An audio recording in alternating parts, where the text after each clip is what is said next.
Buckle up, because today's deep dive is going to take us to some unexpected places.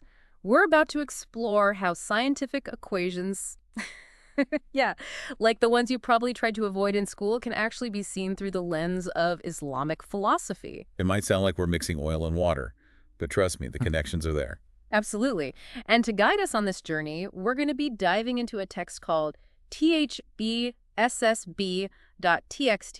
It's a fascinating exploration of how scientific concepts like unity, balance, and even compassion can be found woven into these formulas. So get ready for some mind-bending insights as we unravel how those seemingly different worlds come together. I think listeners will be surprised by what we discover. I agree. Now, I gotta be honest, whenever I hear the word equation, I get a little flashback to high school math class. Well, no pop quizzes here, don't we? Ooh, that's a relief.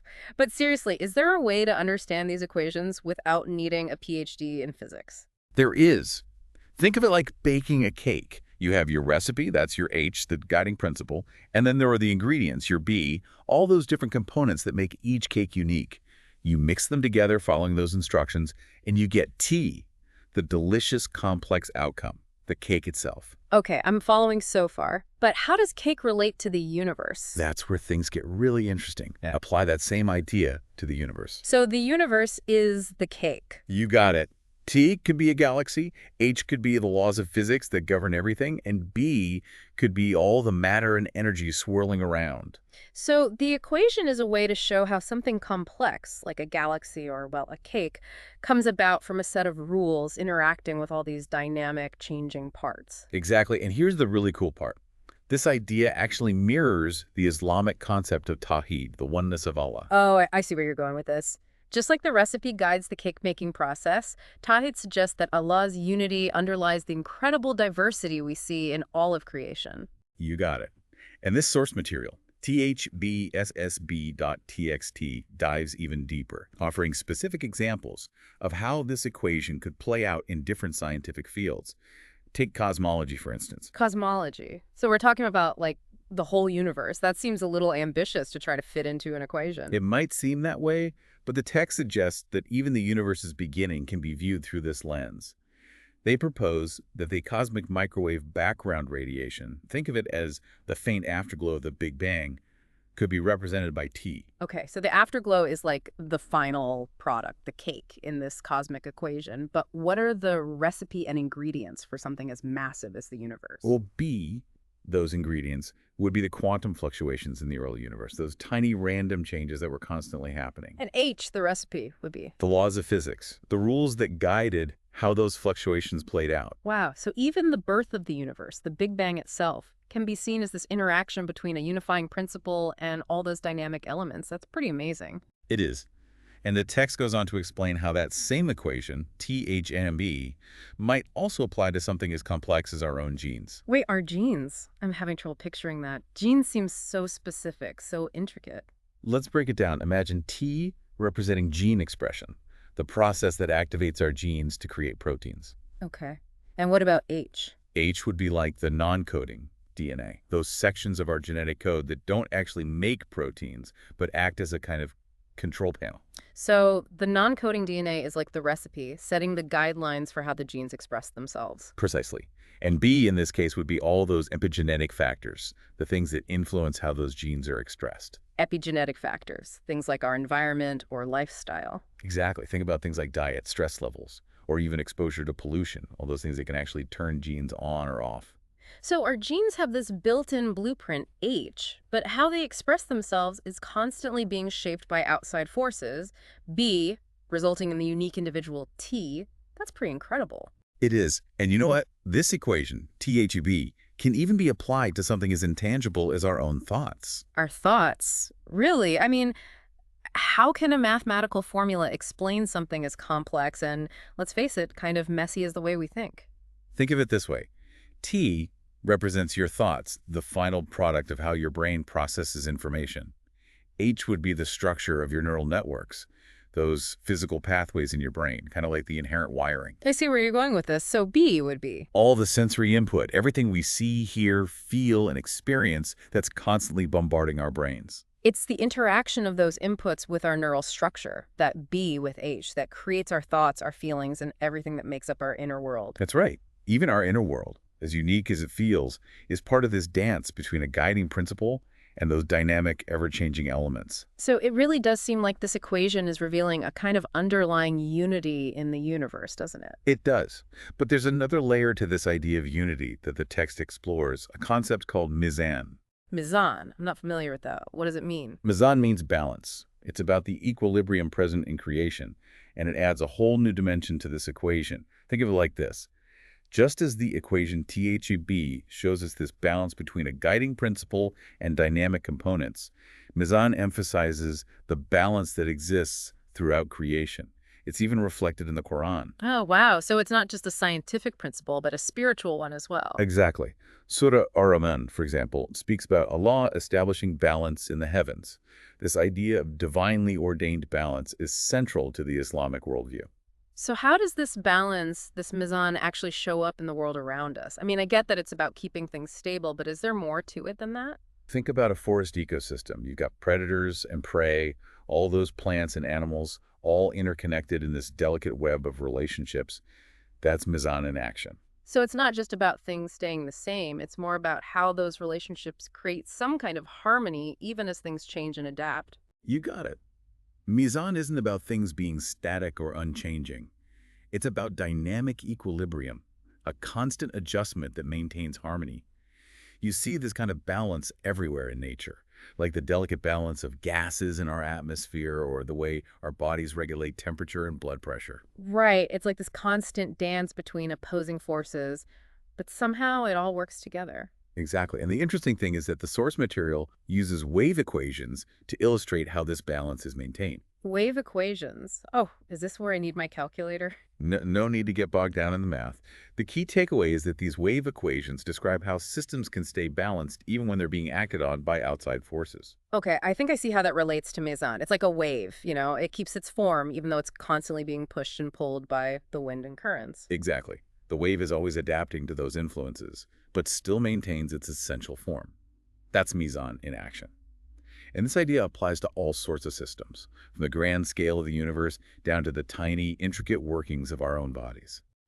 It's making me think about those amazing pictures of galaxies, the way they spiral through space. They look so chaotic, but there's also this incredible sense of order and balance to them. Perfect example. The formation of those galaxies, the way they hold their structure over billions of years, it's all governed by this principle of Mizan. It's that precise balance of forces that allows these grand structures to exist. So we've got unity, Tawhid, we've got balance, Mizan. It feels like we're building towards something here. We are. Remember, we're exploring how scientific concepts can be seen through the lens of Islamic philosophy. And there's one more principle from Ssb.Txt that we need to discuss. Rama. Rama, that means Okay. compassion, right. But how does compassion fit into this whole equation, this idea of unity and balance? Well, it's actually the key to applying these concepts in a meaningful way. Remember those wave equations we talked about, how they included external influences? Those external influences are symbolized by Q. Right, like the wind affecting the wave, or those environmental factors impacting our genes. Exactly. Now think of Rama as the guiding principle for how we manage those Q inputs.